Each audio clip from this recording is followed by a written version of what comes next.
Bom, The Last of Us Part 1 dividiu opiniões, enquanto uma parte da comunidade achava que não precisava de um novo remake do jogo, visto que o jogo original foi lançado lá para PlayStation 3 e teve já uma versão remasterizada para PlayStation 4.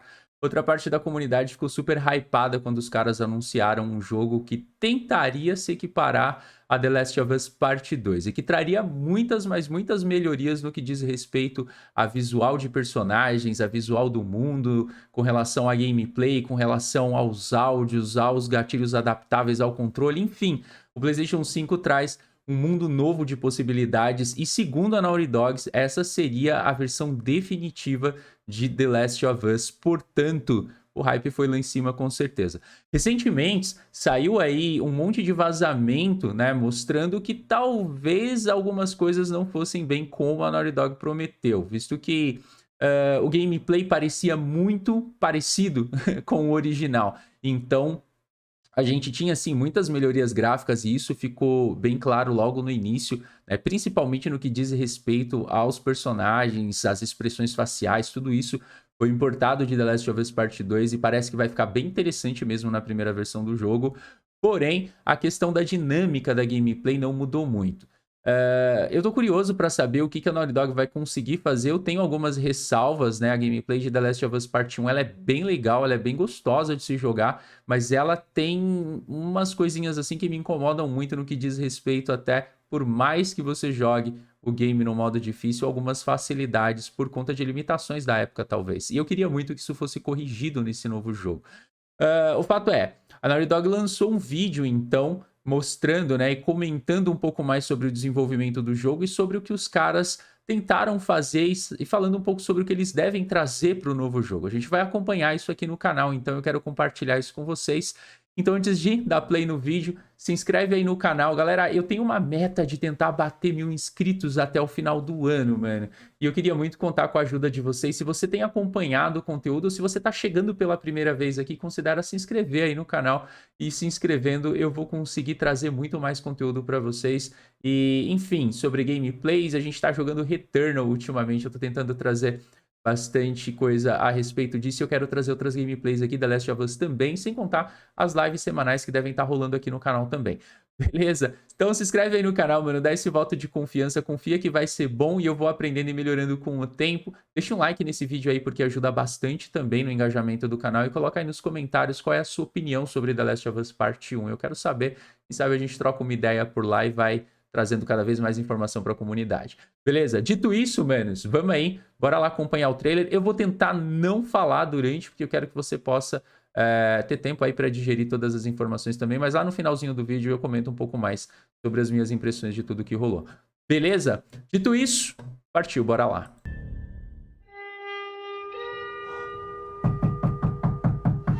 I'm coming. More than 2 years ago, when we were finishing Last of Us Part 2, and we were working on those flashbacks within that scene for the first game, we got excited with the idea of like, oh man, what if we made The Last of Us Part 1 to look as good, if not better, than what we have done with Last of Us Part 2, which we really pushed the boundaries of like what we could do from gameplay and a graphical standpoint, and felt like if we do that, we could actually come even closer to our original vision of what the first game would have been had we not been constrained by technology.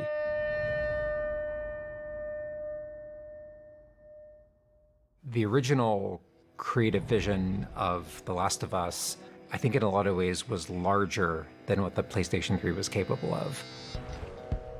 The tech of the PS5, it's like an open box of tools and goodies that we can play from and draw from.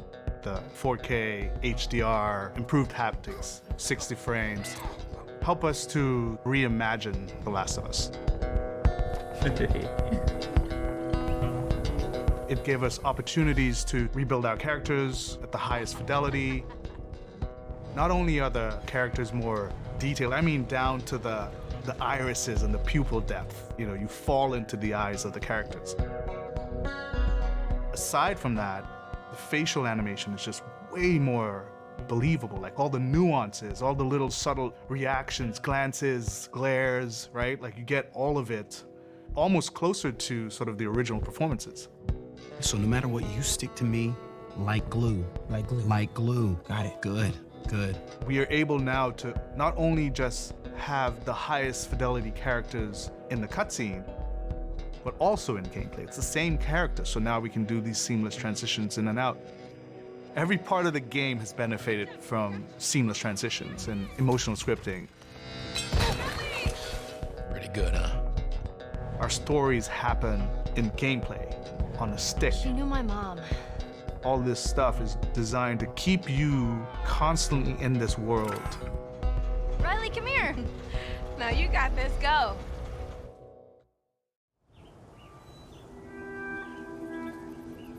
One of the things that the PlayStation 5 is really enabling is that we're able to have a density of physics objects in a scene that we could never do before. Like, this has always been the dream, is to have this number of bumpables, chippables, breakables, destructible objects in a scene. It just makes the world feel rich, makes it feel lived in. Materials can have the properties that you'd expect. The turret truck in Pittsburgh, when it's firing at you and it's just ripping apart the concrete and sending objects flying left and right. Seeing things break, like there's fear, there's a real fear that it invokes. And it's giving us a much more dynamic range of gameplay to play with. Surround him! Our AI tech has just increased incredibly. What we were building the basis off of was The Last of Us Part 2's AI. And it has sophisticated systems for things like the fundamental knowledge model of how these NPCs perceive and understand what the player is much more sophisticated. Now how the enemies are communicating with each other, how they're chasing you, how they're flanking you, how intense that fight feels. It's so much more rewarding coming out of it from the other side.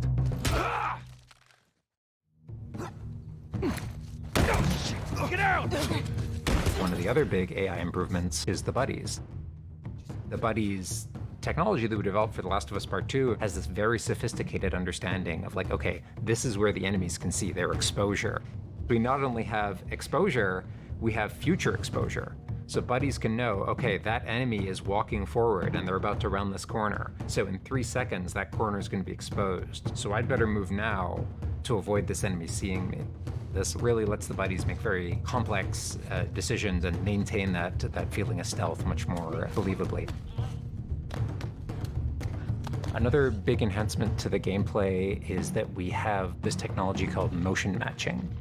Motion matching is this technology that's basically using logic that tries to match the desired movement to a bucket of hundreds of animations. A mocapped actor has gone in and run this whole gauntlet of movements to get a really full set of all the different ways a person can move. And then it's basically every frame trying to find the best matching animation that fits the path of where the character is going to go. And this motion model just gives this really seamless sense of transition. The player's movement is just a lot cleaner. It's this really smooth, organic movement through the space.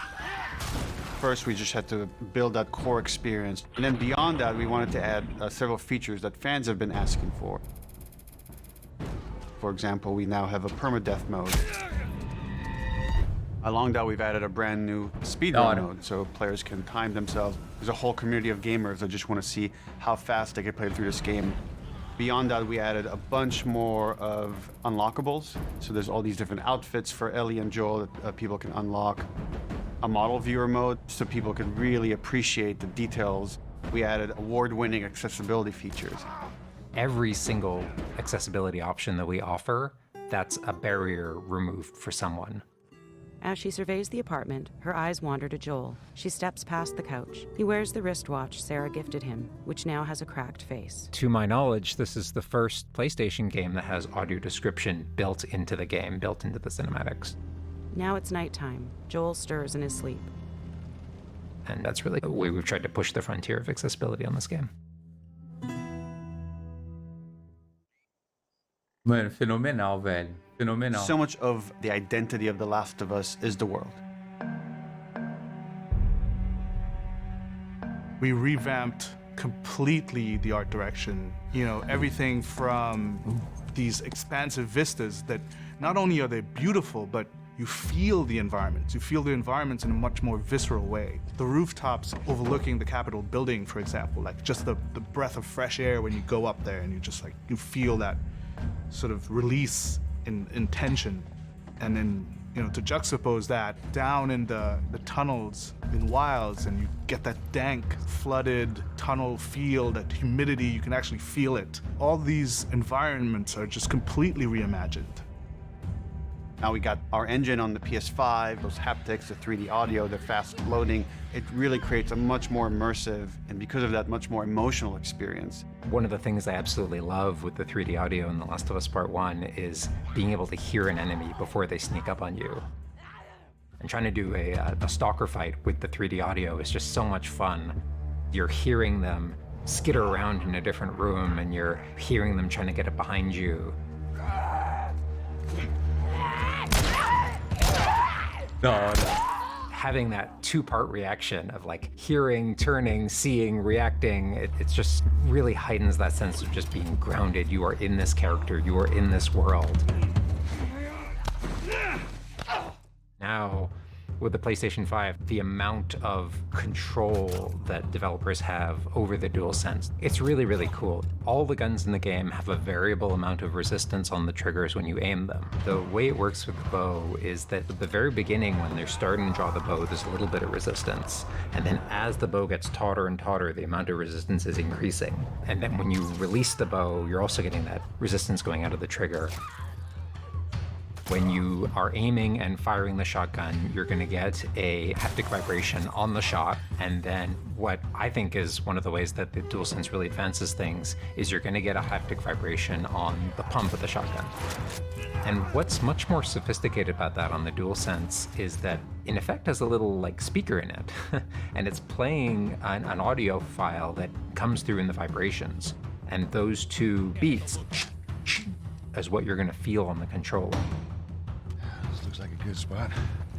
This also ties in to the new workbench animations. So if you're seeing Joel taking apart a gun or screwing something in or putting a new stock on a gun, that moment where he's like jamming that on, you're gonna get that haptic feedback on that.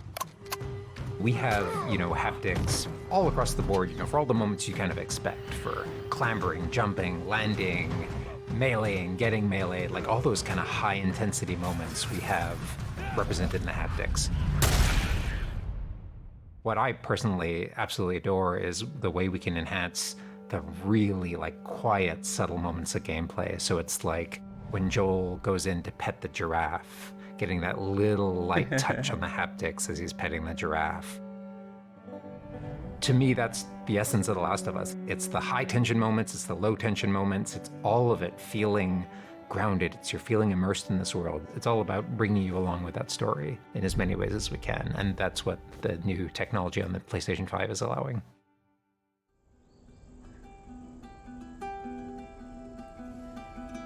Was that everything you hoped for? Jury's still out. There's something special about that core experience of playing as Joel and Ellie on this journey. Then to take that experience and really honor it and keep the authenticity of it, but elevate it in every way possible, whether it's pipeline, whether it's art direction, whether it's a technology, everything that allows us to make that experience better. Not different, extremely better. That's why, to me, this is the definitive way to play The Last of Us.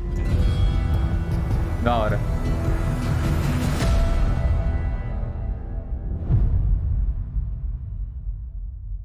Ok, manos.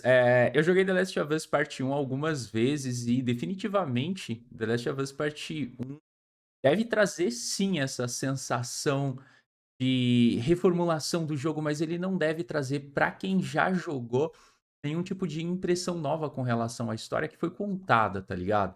Então, eu acho que pra galera que jogou mais de uma vez, inclusive, revisitar esse jogo vai ser muito mais para conferir essas alterações e verificar mesmo, né, na questão gráfica, na questão de movimentação, na questão das respostas. Falando do PlayStation 5, né, ter a oportunidade de aproveitar o áudio 3D, os gatilhos adaptáveis, a resposta do controle com relação a essa gameplay. Então, tudo isso é a experiência que o jogo deve propor para quem já jogou o game. Agora, para quem nunca jogou The Last of Us e entrou direto no PlayStation 5 ou começou agora a apreciar esses jogos da Sony e da PlayStation, esse jogo com certeza vai ser uma coisa fenomenal, mano, porque o jogo tem uma história muito imersiva e muito marcante, e ele deve trazer esses trechos e essa tecnologia nova que traz novas perspectivas de câmera. Ou seja, às vezes a forma como você conta a história muda completamente de acordo com a forma como você está mostrando a história que é contada, tá ligado? Então, às vezes, alguns detalhes, e a gente pode pegar isso, por exemplo, nas expressões faciais. Porra, o Joel agora, ele mostra, né, marcas no rosto, ele mostra expressões que são muito mais condizentes para alguém que viveu muitos anos tendo que sobreviver do que o Joel da versão original, que parecia um super, sabe esses caras senhorzão assim, super sarado, forte, bem disposto, tá ligado? Procura no Instagram que você acha. Enfim, ele parece um cara que sente o peso do tempo, tá ligado? Ele parece um cara que sente os efeitos do que aconteceu com ele ao longo dos anos. E isso é muito interessante de você poder acompanhar, principalmente porque o Joe é o protagonista da história. A história é sobre ele, né? A história não é sobre a Ellie. A história não é sobre o que acontece com ela. A história é sobre o que aconteceu com o Joel ao longo dos anos, como ele vai lidar com todas essas coisas e o turbilhão de emoções que a história causa nele quando ele encontra e conhece a Ellie e eles começam a jornada deles juntos, tá ligado? E é muito interessante de acompanhar. Com certeza, The Last of Us Part 1 é um jogo imperdível para 2022, por mais que talvez a gameplay não tenha assim, tido novas alterações, né? Por mais que a gameplay não tenha sido tão reformulada assim, por mais que você sinta ali que é tudo muito parecido, o jogo, o conjunto da obra, cara, é o que tem que te marcar e eu tenho certeza que é bem interessante. Reforço aí, se você já jogou The Last of Us Part 2, o jogo vai sair full price, ou seja, o jogo já está em pré-venda por um preço cheio e aí talvez seja de se considerar alguma coisa. Quem é fã do jogo, quem gosta da franquia, não vai ligar para isso. Infelizmente, não é a desenvolvedora, não é a Sony. Infelizmente, eu já falei várias vezes aqui no canal. Questão de preço de jogos no Brasil é muito mais uma questão envolvendo o Brasil em si. É um absurdo que você pague um quarto de um salário mínimo no jogo, ou agora mais do que isso, porque os jogos estão na média 300, 350 reais. É um absurdo que a gente pague tão caro, mas infelizmente é uma questão muito mais voltada para o que rola aqui no Brasil e não tanto, né, com relação às economias dos lugares do planeta. Enfim, manos, eu espero que vocês tenham gostado. É difícil reagir a uma coisa que você já viu antes, né, mano? Eu já joguei tanto jogo que vendo as cenas ali, talvez você não fique tão fazendo caras e bocas. Oh, meu Deus, eu sei, pá. Mas assim, eu queria trazer e compartilhar isso com vocês, então espero que vocês tenham curtido. Não esquece de se inscrever aí no canal para me ajudar com a meta dos 1000 inscritos até o final do ano. Deixa um like nesse vídeo porque ajuda muito na divulgação do canal também. Coloca aí nos comentários, mano, você já jogou The Last of Us? Você nunca jogou, vai jogar pela primeira vez, tá ansioso? Mano, eu tenho certeza que esse vai ser um dos grandes jogos desse ano e talvez não ganhe o GOT, né? Porque já ganhou muito. Mas assim, eu tenho certeza que alguns prêmios ali no final do ano com relação a isso, esse jogo vai levar. Vai, mano. Vai porque é daquele jeito. Eu vejo vocês no próximo vídeo. Valeu. Falou, tchau.